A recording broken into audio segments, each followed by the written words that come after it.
אז שלום, ראש הממשלה לשעבר, מר אהוד אולמרט. שלום וברכה.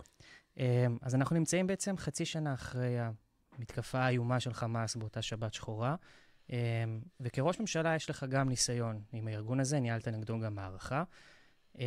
תיארת, כשקמת בבוקר באותו יום, שזה יכול להיות שהארגון הזה יבצע את הזוועות האלה? כשקמתי באותו בוקר, לא הייתי בארץ, וכמובן הופתעתי כמו שהופתע כל עם ישראל, כמעט כל מי ששמע על הדברים הנוראים הללו. כמובן צריך לקחת בחשבון שכשאני התעסקתי עם החמאס שנים רבות לפני כן, זה היה חמאס אחר, וזו הייתה מדינת ישראל אחרת.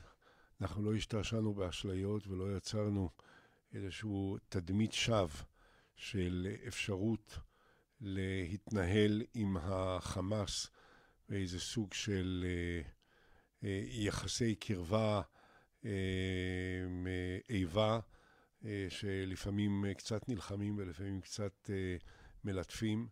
לא היו לי שום אשליות לגבי החמאס, אבל החמאס עצמו היה לאין ארוך יותר חלש ויותר מוחלש, ולא ניתנה לו שום הזדמנות שבפועל נוצרה כתוצאה מהמדיניות של הממשלה בכל השנים האחרונות.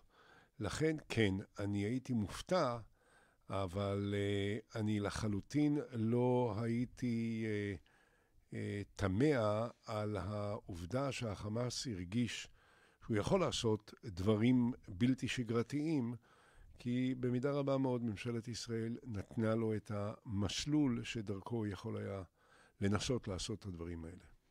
אז למרות המלחמה בדרום, אנחנו מנהלים גם מלחמה בצפון, שגם עם חיזבאללה יש לך היכרות, אחרי שניהלת נגדם את מלחמת לבנון השנייה, הם נשארו בשקט הרבה זמן, ונסראללה אמר שאם הוא יודע שזאת הייתה תגובה, הוא לא היה פותח במלחמה. הוא אמר שאם הוא היה יודע 1%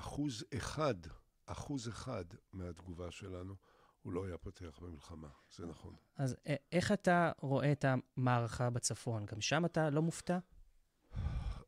לא, אני לא מופתע כי אני תמיד ידעתי שכשהיו אירועים בדרום, החיזבאללה הטריד אותנו גם בצפון, כדי במידה מסוימת גם לפצל את הקשב שלנו, וגם כדי להזהיר אותנו.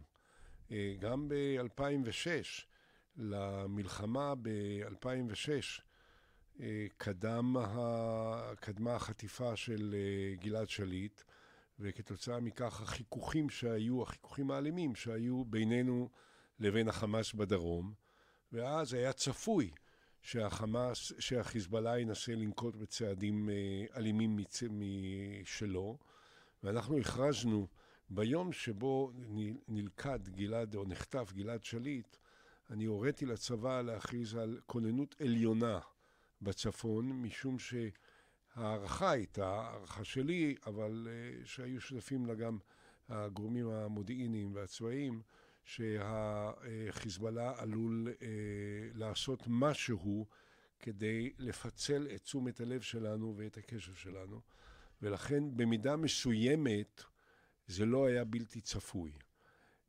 יחד עם זה, התוצאה של מלחמת לבנון השנייה הביאה ל-17 שנים שבהם לא נותרה ירייה אחת מהגבול הלבנוני לכיוון ישראל, וההרתעה שלא הייתה קיימת מעולם בגבול הצפוני נוצרה כתוצאה מהמלחמה הזאת, ולכן לא היה צפוי שהחיזבאללה ינקטו בצעדים, אלא אם קרה מה שקרה בדרום, ומה שקרה בדרום אני חושב שהפתיע גם אותם, כלומר עוצמת הרפיון שלנו והאי העונים, חוסר העונים שאנחנו גילינו בימים הראשונים, בהחלט תרמו לרצון של החיזבאללה להעיז ולעשות דברים שבמשך 17 שנה הם לא עשו. אשמח לשאול אותך על הליך קבלת ההחלטות במצבים כאלה. אתה כמובן ראש ממשלה שהפציץ כור אטומי, את הכור הסורי, וחיסולו של רמטכ"ל חיזבאללה עימאד מורניה גם לזכותך. אם אתה היית צריך להסביר לאזרחי ישראל איך נראה כל ההליך הזה, לדוגמה בניהול של מלחמה, איך תוכל לפרט לנו את זה? תראה, אני לא יכול להסביר לך איך זה מתנהל אצל מישהו אחר. אני לא בטוח שזה מתנהל בצורה שניתן להסביר אותה בכלל. הדברים בתקופה שלי התנהלו בצורה שונה. היה תהליך מסודר של קבלת החלטות, היה פורומים קבועים מסודרים.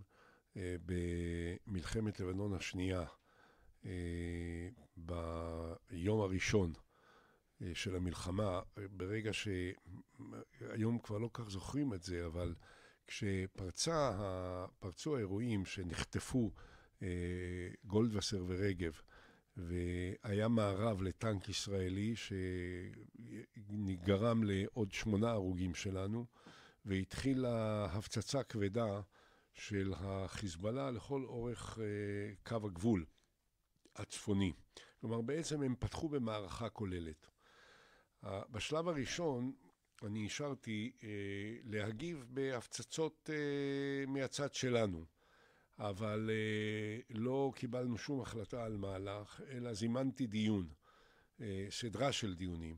בהתחלה דיון מצומצם בהרכב רק של ראש הממשלה, שר הביטחון, הרמטכ"ל, ראש אמ"ן, ראש המל"ל. אמנם המל"ל, כל הרכבו והסטטוס שלו והסמכויות שלו שונו על ידי בעקבות מלחמת לבנון השנייה, אבל כבר אז דאגתי לשתף את ראש המל"ל בכל הדיונים. ולאחר מכן קיימנו עוד דיונים בצוותי התייעצות עם הרכב יותר נרחב, ואחרי זה זימנתי ישיבת ממשלה.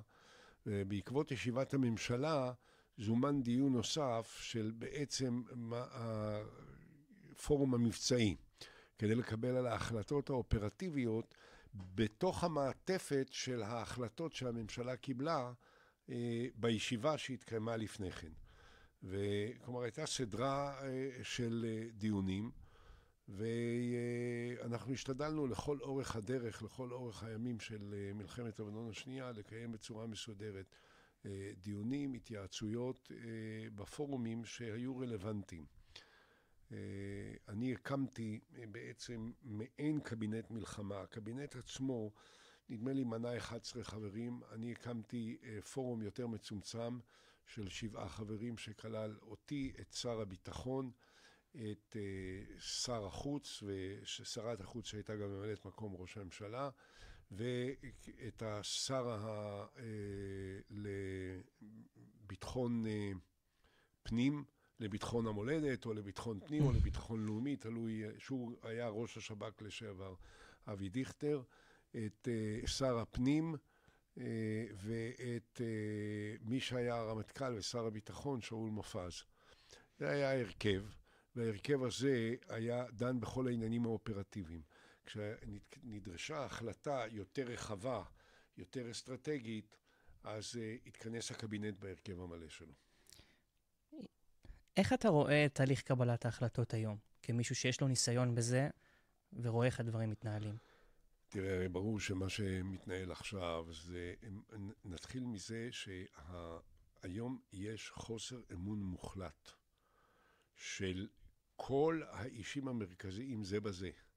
לא שרק לא מאמינים לראש הממשלה. ראש הממשלה איננו סומך על שר הביטחון, איננו מדבר איתו, אין להם שום מגע כמעט, הם בקושי אומרים שלום אחד לשני, אם בכלל. יש אני מדבר על קבינט המלחמה שמורכב נדמה לי מ5 אנשים. מורכב מ3 שרים מהליכוד, ראש הממשלה, שר הביטחון והשר דרמר, ועוד מ2 שרים מהרשימה הממלכתית, מבני גנץ ומגדי איזנקוט, שהם שניהם רמטכ"לים לשעבר.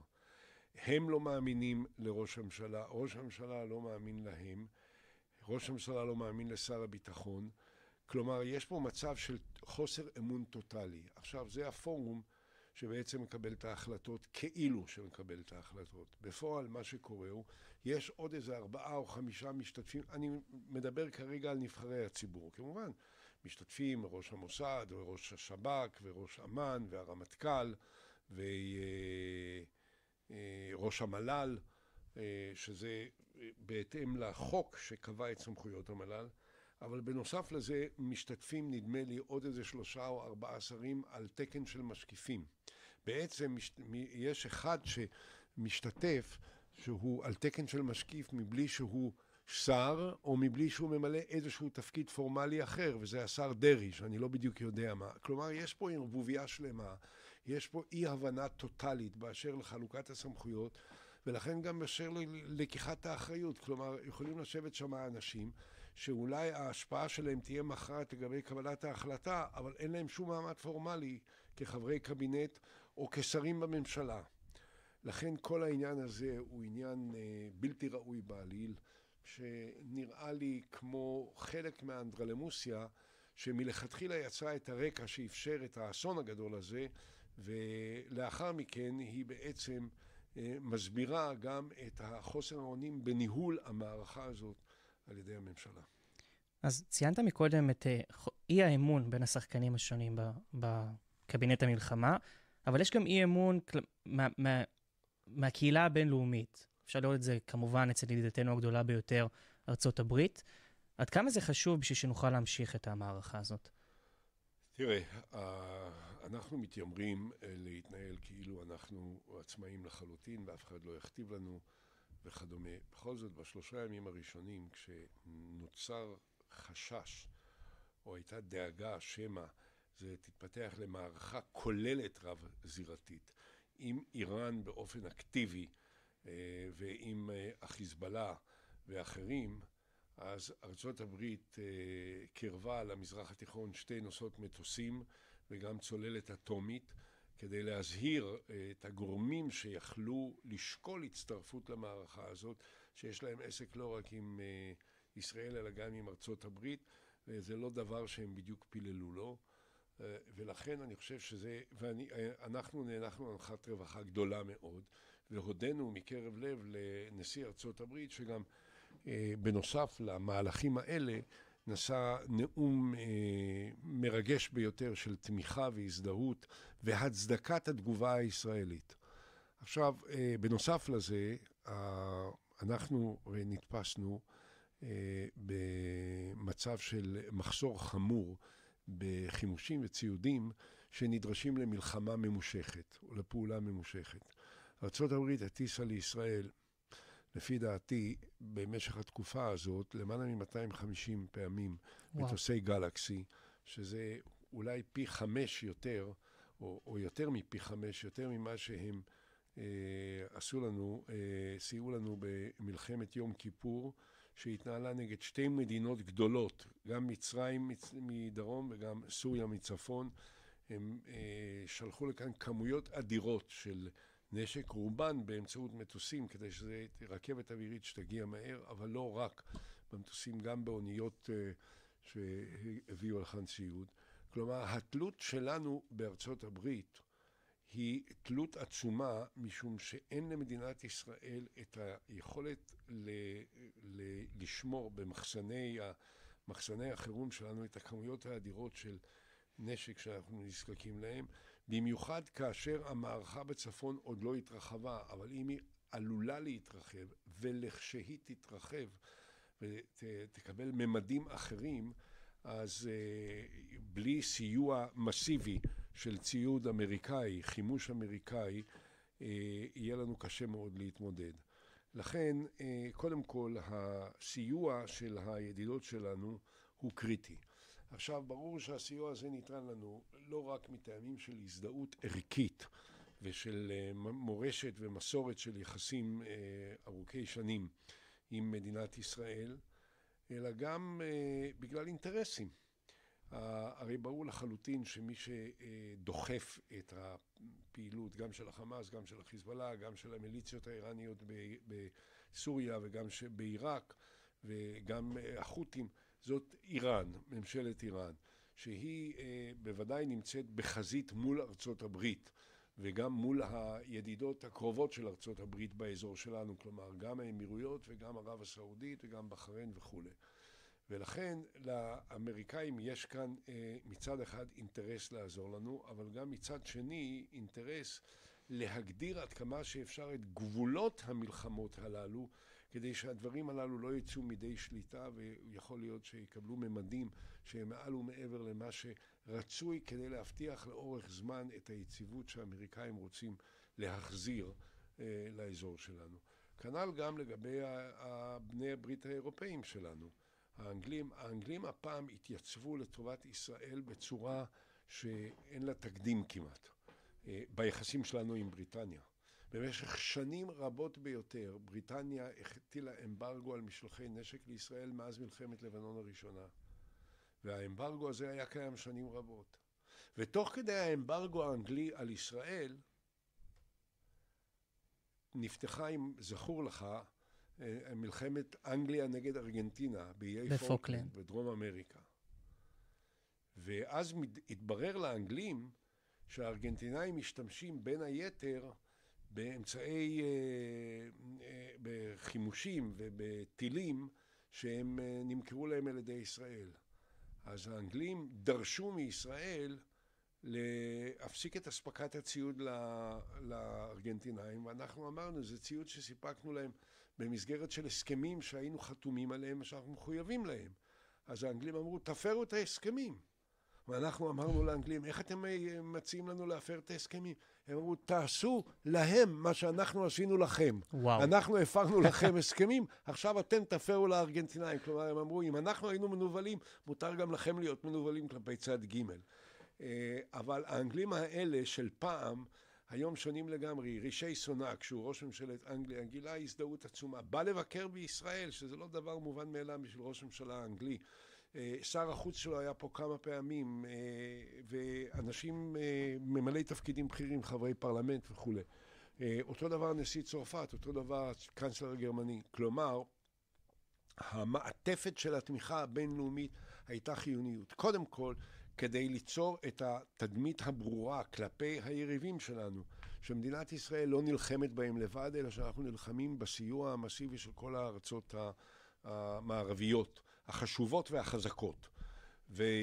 אבל מצד שני, למדינות הללו יש גם עניין שהמלחמה הזאת לא תצא מתוך איזושהי מעטפת שהיא סבירה. למשל, אחד הדברים שמאוד מטרידים אותם, שצריכים להטריד גם אותנו, זה היקף הנפגעים האזרחיים מקרב תושבי עזה. התמונות של ההרס הטוטלי של עזה, אלה דברים שיוצרים זעזוע עמוק מאוד בקרב דעת הקהל הבינלאומית, גם בארצות הברית וגם באירופה. צריך להבין שהקהילה הבינלאומית מסתכלת על מה שקורה כאן עם רגישויות מסוג אחר משלנו. אנחנו עסוקים כמובן בראש הראשונה, וזה טבעי, מובן מאליו ונורמלי, במכה הנוראית שאנחנו ספגנו, באכזריות הנוראה, ברצח, במעשי האונס, ביחס כלפי אלה שנרצחו וגם כלפי מה שאנחנו יודעים כבר, כלפי החטופים. הקהל בקהילה הבינלאומית לא יודע לעשות את ההבחנות הכי דקיקות שמשבשות את החיים שלנו לגבי מה שעשו לנו. מה שהם רואים, הם מבינים שהם פתחו במלחמה ונהרגו 1,500 ונרצחו באכזריות וכו'. עכשיו הם רואים שערים שלמות נהרסות עד היסוד, יש עשרות אלפי הרוגים אזרחיים שהם לא קשורים לטרור, כולל אלפי ילדים, והאנשים האלה אומרים, רגע, מה אתם מתלוננים, מה אתם עושים? תראו מה שאתם עושים, אתם עושים דברים נוראים ששום מדינה לא יכולה להשלים איתה ושום דעת קהל נורא לא מוכנה לקבל אותה. והם לא מוכנים להיות סבלניים כלפי התירוצים שלנו. הם אומרים, אוקיי, אנחנו בעד זכות התגובה שלכם נגד הטרוריסטים, אבל תראו מה זה, נהרגו פה 30,000 אנשים, אתם מתלוננים על 1,500, פה נהרגו 30,000 אנשים, כמה אלפי ילדים נהרגו פה, אתם מתלוננים על הילדים שנהרגו אצלכם. עכשיו, יש לנו תשובות לזה. הבעיה היא שדעת הקהל שמה, באמריקה, שלא לדבר על דעת הקהל בארצות ערביות מתונות.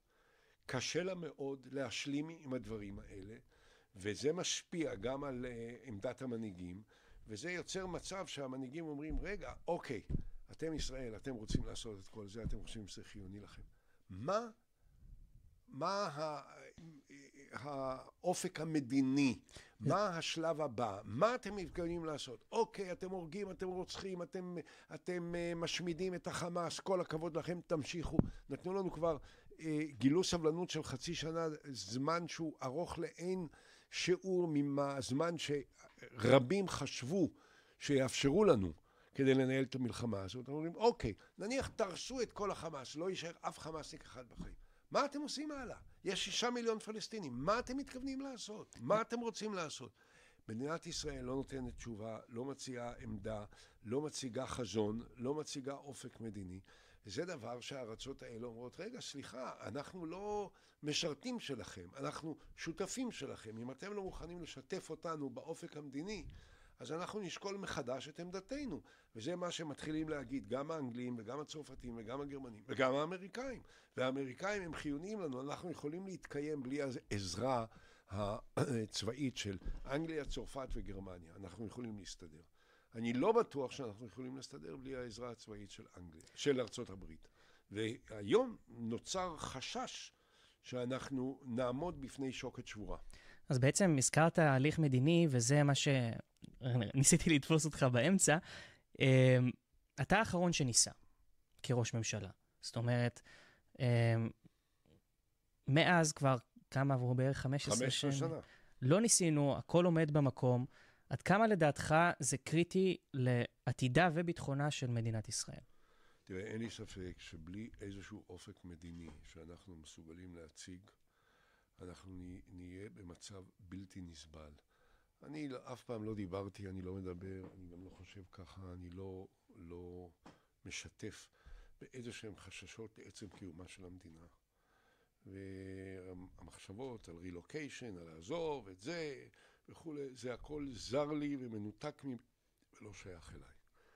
אבל אני לא יכול להתעלם מההשלכות שיש למצב הזה על אזרחים רבים במדינה שאומרים לאן כל זה הולך, לאן כל זה יגיע. כמובן שלכל זה אנחנו מוסיפים את העובדה שהממשלה הזאת היא ממשלה בעייתית ביותר, גם בהרכב הפוליטי שלה, עם אנשים כמו בן גביר וכמו סמוטריץ' שהם מזוהים בעולם, הם נראים בדיוק כמו שאנחנו רואים את האייתולות או את החמאס או את הג'יהאד האסלאמי, ככה בעולם רואים את בן גביר ואת סמוטריץ'. צריך להבין את זה. כלומר, אז הם ארגון טרור. אז כל אחד אומר, אבל הם ארגון טרור, אוקיי?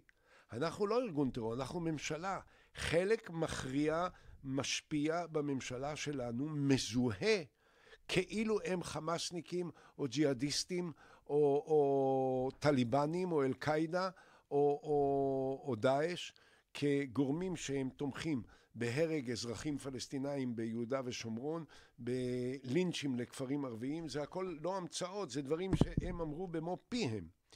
וזה כמובן מערער מאוד את המעמד הבינלאומי שלנו. עכשיו, מה שמצופה מאיתנו, עזוב מה שחושבים בעולם. אני לא זקוק לעצה מאף אחד.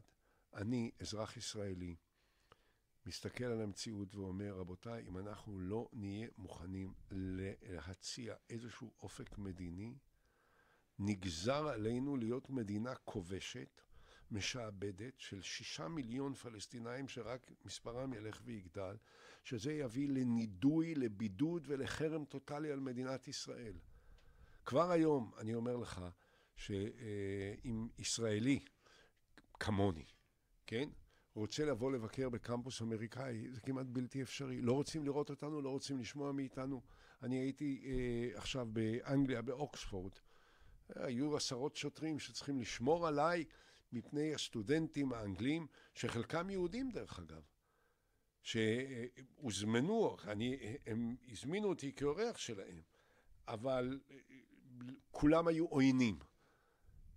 וזה, אני לא צריך לומר לך, זה נכון לגבי, לא רק לגביי, אני עוד בקרב חלק מהם שהם קצת מתמצאים, אני מזוהה כמישהו שהיה בעד שלום וחתר לשלום ויזם בעניין הזה דברים מאוד מרחיקי לכת, אולי יותר מרחיקי לכת ממה שיזמו אי פעם לפניי. תהיה לנו בעיה אדירה, ולכן אין מנוס מיוזמה ישראלית.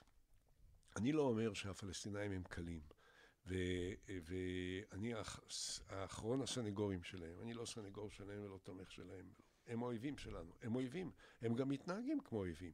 כולל אבו מאזן. הוא לא ידיד שלנו, הוא אויב שלנו. אבל עם מי נעשה שלום? נעשה שלום רק עם מי שאין לנו שלום איתו. אם יש לנו שלום איתו, אין צורך. אם אין לנו שלום כי הוא אויב שלנו. אם אויבים עושים שלום, איזה מהאויבים שלנו מועדף אצלנו לעשות איתו שלום? החמאס, הג'יהאד האסלאמי או הרשות הפלסטינית? אני חושב שכל אדם נורמלי מבין שהרשות הפלסטינית היא המועמד הפוטנציאלי היותר סביר, היותר קל לעשות איתו שלום, למרות שהם לא אחת מנובלים והם לא אחת תומכי משפחות הטרור. אנחנו יודעים שהם משלמים כסף וכו' וכו', אבל עדיין הרשות הפלסטינית של אבו מאזן מסגירה יום פלסטינאים שחשודים על ידם בטרור לגופי הביטחון שלנו, שאנחנו עוצרים בלי סוף פלסטינאים בגדה המערבית בחשד לטרור, לא אחת, אנחנו עוצרים אותם לסמך מידע ספציפי, נקודתי, אישי, שניתן לנו על ידי הרשות הפלסטינית. הם הפרטנרים הטבעיים לעשות איתם שלום. אנחנו לא רוצים בזה. מה שאנחנו רוצים, אנחנו רוצים בעצם את קונספציית בן גביר, שהיא קונספציה של לינצ'ים, של מלחמה, של הרג פלסטינאים, של הריסת הרכוש שלהם, הריסת שדות הזיתים שלהם, הריסת הרכוש שלהם, ומלחמה איתם, שאולי תאפשר לנו באיזשהו אופן גם להיפטר מהם ולספח את השטחים. זה יגרום לאסון שיערער את עצם קיומה של המדינה. מר אהוד אולמרט, ראש הממשלה לשעבר, תודה רבה לך על רעיון מרתק, קול שלך חשוב מאוד, ונהניתי מכל רגע.